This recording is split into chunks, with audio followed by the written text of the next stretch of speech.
that has become a moment at which to mobilise against particular asylum seekers and Muslims, and that has continued, after the evidence is that the person isn't either an asylum seeker nor a Muslim, and people can then say, well, children of African migrants, that's part of my argument too, or they can continue to attack asylum seekers and Muslims. So that tells us something about the group reputation of those groups among the people with, potentially far-right views and prejudiced views of them. But it is also that groups have been looking for an attempt to create a flashpoint, particularly around asylum accommodation, for the last several months.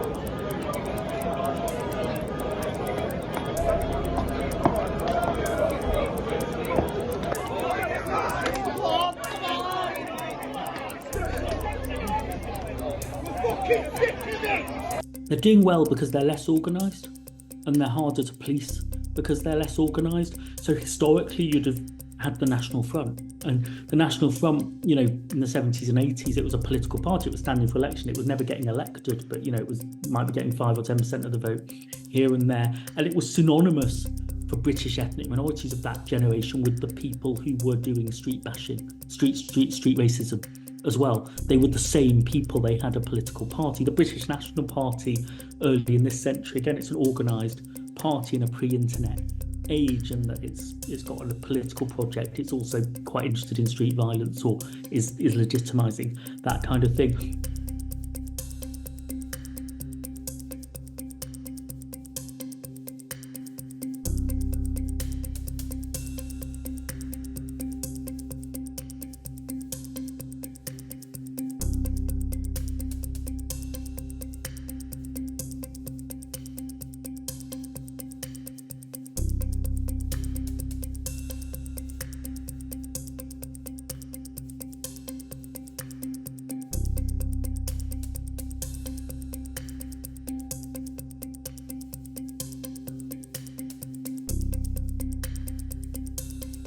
Well, the challenge of, the next week is to visibly demonstrate the police are in control, to visibly demonstrate that you've got a court system that can deliver consequences. And that will be difficult because the prisons are full to overflowing, so you have to make more choices to make that possible. There's also a vacuum when it comes to community policy.